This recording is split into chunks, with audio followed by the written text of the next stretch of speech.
Hello, teachers from around the world, and welcome to Legendary Educator, the podcast that helps you improve your performance in the classroom and have more engaged and motivated students. My name is Ramis Takawi. I'm a teacher and instructional coach, and I created this podcast because I'm passionate about education and about students achieving their highest potential.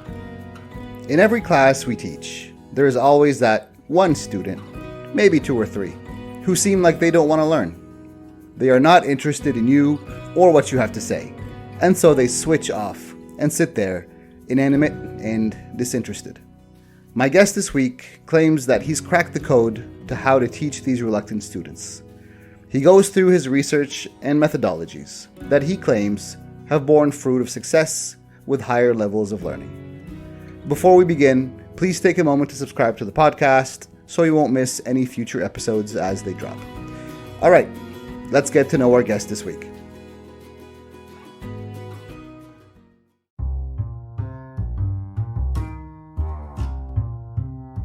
Yes, hello, hi, how are you doing? My name is Gary Clayton. I'm a teacher of mathematics at Pompano Beach High School. My favorite teacher when I was growing up, I think, was Miss Keppel from Mandeville All-Age School in Jamaica. As a child, I think it was the care that she gave, which was important. And when I moved further up the rank into the second grade, I had the worst teacher in my entire history till this day. So, I know Miss Keppel was the one. I've had a lot of great teachers since then, a lot of great teachers. But somehow Miss Keppel was the one who started this all for me.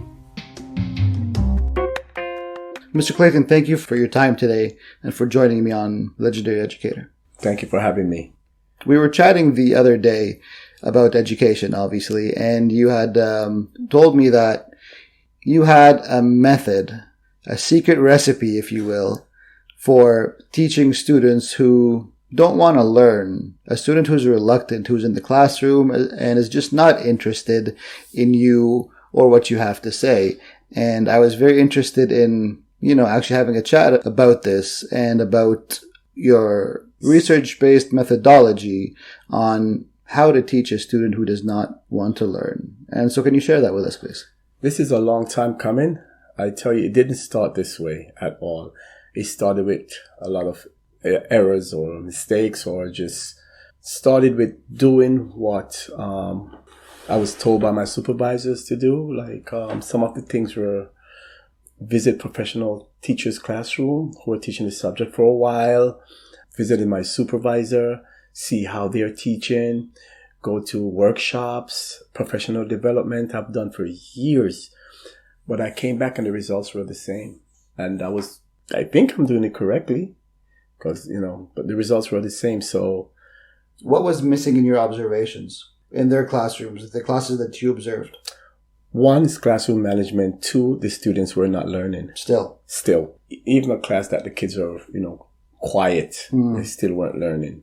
So I didn't like what I see. So I started to do, my own little... I wasn't a researcher then because I didn't know anything about research. I was still at FAU trying to do a master's but the students were not learning. So I pondered that for years. And I'm teaching, no learning taking place. So something is wrong. Mm-hmm. Everybody else is teaching, no learning is taking place. I said, wait a minute. Teaching, learning. Nothing is happening. They're not learning. So I came up with what was actually what I've been using till this day. Sir, I stopped teaching. You retired? No. You gave up? No. I actually started when I stopped. Literally. Okay. I started to see results when I stopped teaching. Mm-hmm. So you may ask, what were you doing? Right? Yeah, that's exactly what I want to ask. Yeah, what were you doing? Explain to us. What do you mean you stopped teaching? Yeah. Where'd you go? On vacation? No, I was still in the classroom, but I wasn't teaching anymore. Because why teach if there's no learning taking place? Mm-hmm. I stopped teaching and started to do something else. And that is, I started to train the students how to learn. That was the methodology. They did not know how to learn. And I started doing that. How did I do that? A couple of researchers before did the flipped classroom methodology. Right. So I used through my research, I looked at that and got some ideas from there. So what I did was, the first thing, in order to teach the students how to learn, I came up with a methodology called SDT, self-directed training. Okay. And I drilled this on them. You came up with this yourself? Yes, SDT. This is not something we could find in a book? No. Self-directed. I seen self-directed learning popping up in the researches. But I first came up with this SDT because they say learning, but there was no learning taking place, remember? So we have to train them, because if you take a look at it, when you finish your schooling and you go on a job, are they teaching you? No. What are they doing? They're training you. They're training you. Right. So why are we teaching the kids when you go out in the world and you're going to be trained? You're not going to be hired. When you put your resume into a job, you are already qualified for the job. Did you know that? Because if you weren't qualified, you wouldn't put your resume in. Right. So they're not going to teach you. They're going to train you on the methodology in that area, what to do with with whatever you've had already, with the content. Right. So I put that in and mixed that into the bowl. So I stopped teaching and started training the students how to learn. I told one of the higher heads that, and they looked at me like, okay, he's ready to get fired now. We're going to have to let him go. It's time to go. It's time to go. He stopped teaching. But when the results came out, they were in shock. So how do I do this? I give the students all the tools necessary for the content before it is taught. Such as? Video notes, the homework, practice tests, practice quiz, study guide, write-outs. We call it write-outs, where they write out the content from the textbook before the lesson is taught. Peer-to-peer into working with each other. Teacher-to-peer. One-on-one in tutoring with me or tutoring with the National Honor Society. So there are 10 things that are placed before the student before the lesson is taught. And they choose out of them, or are they all required before? I have a worksheet called Preparation for a Lesson. Okay. So they will check off which ones they need. So they will choose based on their needs. On their needs. Not all of them are required? Not all of them are required. Okay. The ones that are required are the video notes. Okay. Study guide. What do you mean video notes? The video notes are, I will post a video about the content of the lesson. The kids watch the video, take notes on the video. Whatever is on the video, they will write it down. That's their notes. Because when I'm lecturing, you can't write. I can't stop for you to draw a circle and write the equation of a circle and then write the definition and the proofs. So they should already have this from the video. They should already have this from the video. When they come to sit in front of me, guess what happens? Their notes are already in front of them. In front of them. And some are already finished with the homework and the study guide and did the practice quiz. So when they come to sit in front of me, they're looking at me, Mr. Clayton, what's next? So that is self-directed training. I'm training them how to move forward, because the kids are always complaining that the teacher didn't teach me this. Right. Now, that's out the window. You can teach yourself. And these videos you make yourself, or are they like it's YouTube already videos? Are they? I use YouTube videos. If I have to make a video, I will. But it's already there. Right. And some are much better than what I've thought of. I'm like, oh, great. I'm going to use it. It's for the benefit of the child and for their learning. And we want the content to be rich, engaging, and we want the content to make sure that they recollect. We want to go back to Bloom's taxonomy. We want to climb up that Bloom's taxonomy. Okay? Not just stay on the bottom remembering and knowledge. We need to make sure we can analyze, synthesize, and stuff like that. Okay, so one thing at a time. So they are going to watch the video that you have posted on the website or on the school's website, whatever, on the lesson plan or the curriculum plan. Yes.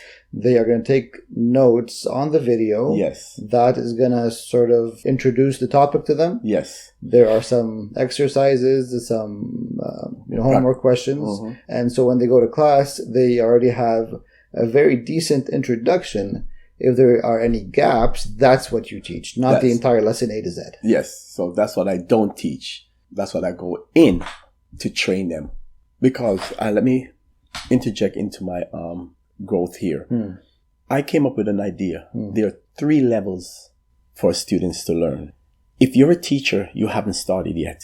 Teachers should be at 3 different levels. Teachers. Okay. To have students achieving their best. Okay. If you are a teacher, you haven't started yet. So if you're a teacher, you are still at the start line. You're still at the bottom. At the bottom. You're still at the bottom. Interesting. Okay. Now, the next. By the way, listeners, this is all Mr. Clayton's, opinion. Please don't get mad at me. Yes, this is all based on research that I've done through FAU. Mm-hmm. So what I'm saying here is not something that I'm just throwing out and rambling about. Right.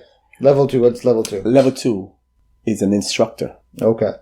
Now you're getting there where the students, this is where the flipped classroom methodology start taking shape. Right. Mm-hmm. So now you're an instructor. Mm-hmm. So you're instructing them on what to do, even though you're guiding them at the same time. Right. Now the next level where I'm at is I'm a researcher. My classroom has now become a playground. Don't you rather play than work? When I go to school, I want to play. I don't want to go there and teach. I want to go and play with the kids. Yeah, talk all day, lecture all day, right? Yeah. Play with them, have fun, make them happy, engage these students in these rich dialogue. I'm playing because I'm a researcher. Look, what does that mean, though? Like, what do you do in the classroom? Everything that I'm doing, I'm taking a mental picture or I'm writing it down to see how that growth mindset takes place in each child, because I have an idea that I want to work on. So I'm using all my tricks and my trades to get it out front and see how the students react without putting down anything on paper, just to see how it works. So when I go to school, and I remember one morning some teachers said, why is he always so happy? What's wrong with him? Because they came to teach, I came to play. So that's what I do with the kids. So as I said, I don't teach, I train them how to learn. Once the kids have all this set in place, I start teaching from scratch, training them from scratch as if they had never seen the video notes. And if they have never seen it, because some kids will not do any of what's required. Okay. You will always have that. I mean, I was just going to ask you about that. I mean, there is the homework and the assignments and the syllabus and the curriculum, but you're still going to have a couple of kids in your class, of course, who, I mean, their excuse is I forgot, or I was too busy, or like whatever excuse, but at the end of the day, they are just not interested. They're just not interested. Okay. And each section gets graded. Right. If you don't do the video notes, well, there goes that grade. If you don't do the practice test, which you don't have to, the practice test is not a grade, but there are practice tests and quizzes built in. And sometimes I give them back the same practice test or the practice quiz as was posted. Okay. So they're going to go ahead and take a look at it or do it because they're noticing that, oh, wait, is that the same thing he gave us back? Yes, it is. Did you take a look at it? No. That's why you have that grade. I like how your lesson plan is structured, where the student is the one who's going to start, and then you're going to come in, fill in the gaps. And so it's basically double lesson. One lesson is their own independent learning, and then it's the teacher's input, the instruction, if you will, the second level, as you called it. And the third level is the advanced level, is where you instruct, but you're also researching, you're also analyzing how to make the instruction better. Yes. Okay. And so this takes us to the students who aren't going to do that, who just don't care about that. And so the question here is, how do you engage these students who are not following your lesson plans? Well, it will be graded, each level that they have. And once they start seeing the grade, because they really want the grade, it's not adding up to where they want it to be, they will start doing the work. I have seen that done before. What if I'm a kid who is not interested in the grade, and so I'm not interested in very simple in you or your lesson or what you have to say? Perfect. That's supposed to happen. In the classroom. If you just sit in this rich environment, you will get what's going on. Why? Around my classroom has all whiteboards. The students are the ones who go up to the board and work all the problems out. They'll have a group here, and another group here. Or I'll take another group and do a reteach. Okay, so if you're sitting like for the weaker students, yes, right, yes, I always have my reteach board. Okay, so for the weaker students, if they're not if they're just sitting there, which you can't sit because everybody's up on the board. Everyone's moving. Everyone is moving. So everyone will see you sitting. Even if they just want to stand up and look, guess what? They're going to get something from that. So they can't escape the richness of the classroom, because what happens now is their friends are telling them, tighten up, son. Let's go. Let's go. You know, Mr. Clayton taught you the whole thing. Come on. Let's go, son. Let's go. All their friends are up on the board and they're discussing and they're playing, as you say, and they're learning, and and the one or two kids are just sitting down there, at first maybe defiant, but then eventually they're gonna feel like, what am I doing here, right? I look bad, right? Yes. Yeah. And what makes it even worse is the same practice test that's online is the same one that was given back in class. Wow, you didn't take a look at it? Who are you going to blame for that? Right. Parents comes in, oh, mom, here's the worksheet. Mom, here's the test. Here it was online. I even go a step further. I post announcements for every week. It tells them what's due, what I'm going to teach. The setup is instructor's task, student's task. And within my instructor's task, I tell them, this is what I'm doing, this is what I'm doing, this is my new lecture. Student task, students should be doing study guide, students should be doing this, students should be finishing up section 3.1 homework, this will be due, special note at the bottom, please remember there's a quiz on day. Right. So they go into that and they can see what the week looks like. So they come into class, already have the content knowledge base locked down, and they know exactly what's going to class. That's what I call my clear statement. They know exactly what's going on in the classroom. So when you have a student who is very low at math and you see them on the board teaching, I take a photograph, send it to the parents, and it changes the whole world. I was never a fan of math. Good. Math was actually my least favorite subject. You should have been in my class. Right. I don't like it. I always say it doesn't like me. Right. I always had a problem with it. How would you have reached me or engaged me? Okay. First of all, I am going to make you laugh. So a sense of humor, a dynamic teacher, animated in the classroom, right? Not just spitting out numbers. No. Okay. So far, so good. Numbers. I like to laugh. Yes, numbers are second. Okay. And I tell the child, hey, listen, I am no better than you. I am not. We are the same. The only difference is I know more. More experience. More experience. Yeah. Right. That's research, all it more is. Education. Right. That's all it is. As a matter of fact, when I was at your level, I was lower than you. I was so low I didn't know if I was going to make it. If I can do that, guess what? I'm sure you can. As a matter of fact, go take a break, take a walk, come back, and we'll talk again. So you relieve that child of the anxiety. Okay, so I took a break, I took a walk, I took a drink of water, and you're making me laugh. Yes. You come in, I was like, okay, where are you stuck with the homework? I'm stuck right here. Okay, I'm going to take you to the review board over here. Just me and you, one-on-one. Okay. Let's do these problems. So while the other kids are working, I'm over here with Johnny. Me and him, one-on-one. And we'll continue doing that until Johnny sees progress. Now, what I also do with Johnny is that I will see where his weaknesses are. I will pinpoint his weaknesses from seeing him on the board. Because it's hard for me to see his weakness on a little piece of paper in front of him. Right. So when he's up here on the board, I can see, even if he's a little shy, I use the review board in the back. Okay. Where no one is like looking at Johnny so he doesn't feel bad. I will pinpoint his weaknesses. I say, okay, I see what your weaknesses are. Then I go ahead, I use Delta Math. What is that? It's a program that you use. For example, if Johnny's having trouble with sign numbers, I can assign to Johnny only sign numbers.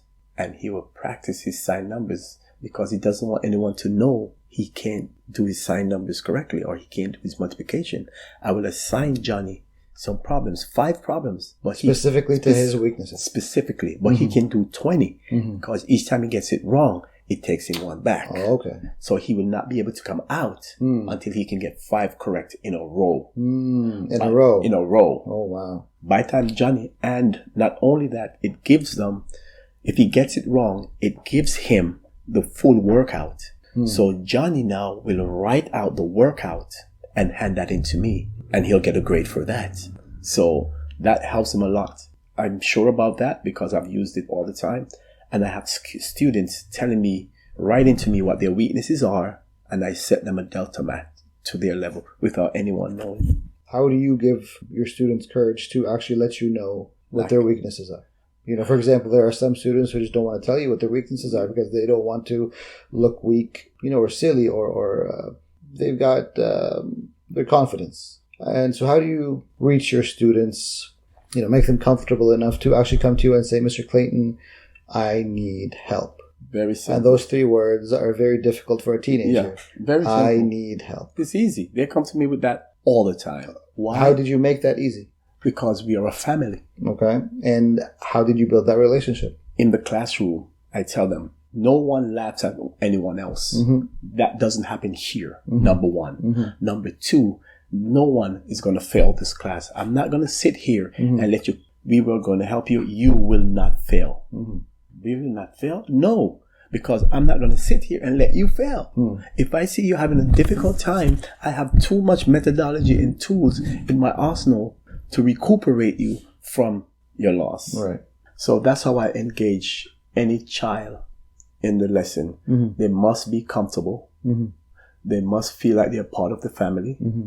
They must not feel left out because they will remember how you treat them before they remember what you taught them. Of course. When you're comfortable, as research has shown, it's more easier for you to learn. Right. And you're more open with the teacher because I am not above the child. So they trust you. They have confidence in you as their instructor, as their leader, that you are going to lead them in the path of success. Yeah. Not only there to, make their lives miserable or to spend a few hours, regrettable hours. No, that's not what school is about. I'm your teacher even when you're married, because I have students call me to invite me to their wedding, their baby shower. There are kids. Yeah, we always say kids. there are kids. They're my kids. No matter what. Yeah. No matter Always. what. Yeah. And I always try to make sure that I instill that in them. Mm-hmm. I set up my research, my research that I have for training students how to learn, increasing engagement in students, increasing engagement over time, because it's not something that stops in my class. What did your research find in a nutshell? Obviously, we're not going to read, pages and pages and pages of your research. In a nutshell, in a synopsis, sort of, a couple, in an elevator pitch, if you will. That students are willing to learn if you know how to engage them. I came up with the idea, the philosophy that every child has a bell that needs to be rung. Sometimes you could reach in just a little bit and you find the bell. Sometimes you have to put your whole arm all the way up to your shoulder to find that bell. And when you do find the bell, it's rusty. So now you got to reach in, get that bell. It hasn't been rung in a while. It hadn't been rung in a while. So when you reach in and ring that bell, that's all it is. Is how far are you willing to push your arm to ring the bell? Once you ring that bell and it goes off, it never stops ringing. And that's what the research is. Every child who is reluctant to learn can learn. You know why? And we need them to learn. They are our future. Let's take an example of a challenging student with that rusty bell. Not a lot of people have been able to, reach that bell. What do you do? Very simple. The first thing the child needs is to see a passing grade on a test because they've never had one. So we'll do the worksheet and I'll say to the child, there are 10 problems here. I'm giving back to you 5 as a test grade or as a quiz grade. We have worked everyone out. All you need to do now is make sure you look at them, practice them over time, practice them, come back and regurgitate it on this paper. That's the first step. They will come back, they will regurgitate. I will put that grade in the grade book. They're like, oh my, I got an A, and I'll do it again. And then slowly release them. Okay, I'm going to change the numbers on the problem. It's the same, but I'm going to change the numbers. Now they're studying because they want to get that. Gradually, without them knowing, they have been totally released. You're putting problems and word problems up, and they're getting them correct. And they don't even know. So you are giving them opportunities to feel success. Yes. Or to feel achievement. a sense of fulfillment. Exactly, because they don't feel that. They've never had it. Not in math. You said you didn't like math. Can you imagine you came in and I gave you 3 problems that I did the day before and you got 100 on it? How would you feel? And then I do it again the next time. Would you study for it the next time? Of course. And I'm going to do it again. And I'll put those grades in the grade book. And I'm going to do it again until I say, okay, I'm going to change these. Number 1 and 2, I'm going to change the numbers. Would you study for it still? Sure. Of course you will. When you start seeing that success, then the students are happy. That's all play for me. One of the highest level that I've seen in my career of student engagement, and you can't do this with a lot of kids, is when the content, say for example, we're doing chapter 8 and it has 7 sections inside chapter 8. I would say to the students, okay, we have 7 sections in chapter 8. Tell me when, this is the timeline, must give them the timeline. You have 3 weeks for us to teach this entire content and give a test. I want you amongst yourself to tell me when you want me to teach this lesson, which ones lesson 8.1, 8.2, 8.3, 8.4, 8.5. Tell me how much you want, which day you want it within this timeline, when you want the quiz and when you want the test. Sit amongst yourself, make that and let me have it. Right. Do you know how powerful that is? Of course. They are telling me when they want the quiz, when they want the review, when they want the test, when they want the sections, when they want the homework collected. They are responsible for it because they're the ones who have set up the times. Exactly. They can't say it's too short, it's too long, we didn't have enough time. No. I gave them a time frame. That's on them. I gave them a time frame. Right. Listen, you want the test on the very... Of course, they take the test on the very last. Yeah. Okay. This is a time frame. Now, the child is responsible for their learning. Right. That's self-directed training. That's the top level. Because some kids do work. It depends on the level of the kids. Sure. Some kids do have basketball, football, outside activities that they are coerced in and different clubs that they are a part of. Right. So if they can structure it around what they have to do and everybody come to a consensus. And then if I have 2 classes or 3 classes who have the same content, it's no different for all 3 classes. I, myself, have what I call a revised lesson plan. As a matter of fact, I'm going to go even deeper. I have, I think they call the 8 R's. Review, redirect, retest, reset. Let me stop there. So the kids know when they ask the questions, the other students in the class will point to the 8 R's. Mr. Clayton, review, reteach, and I would tell them, reteaching over here. So like stations, basically, who needs, which level are you at now? If you need reteaching, you'll go on the review board. If you need restructuring, you're going to go this way. If you need redirecting, you're going to go to the left. Yes, because the redirecting is the misconceptions that they make with error analysis. Okay. So if they're making an error on something, then I redirect the entire class, clean their slate, and reshape the slate.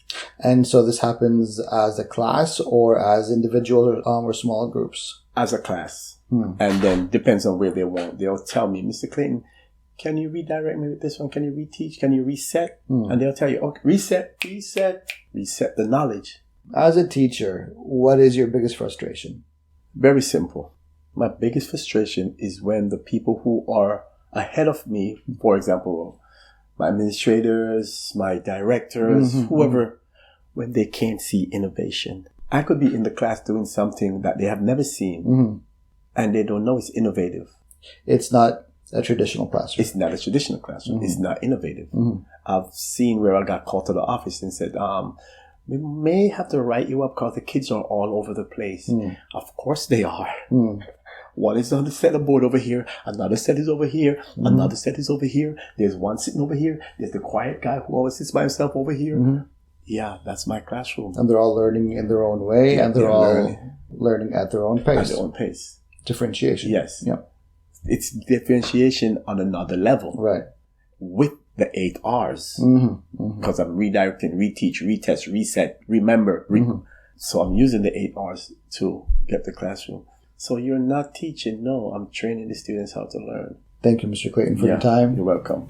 We're not a teacher just in the classroom when the door closes. This goes way beyond. It doesn't even stop. So I have to act like a teacher in mannerism, even when I'm at the supermarket. Because, again, I've been to the supermarket and my student is the manager. the cop came in is my student, Right. the robber. My student, they were all in the same class. So, and that's how we do it. You know, don't teach. Train the child how to learn. And then play with them. All day. Thank you, sir. All day. You're welcome. That's our show for today. Share this episode with your teacher friends who might benefit from listening to it, and comment and let me know which strategy was your favorite. Don't forget to rate this episode and subscribe. I'm Ramis Takawi, and this is Legendary Educator. Thanks for tuning in. I'll talk to you next time.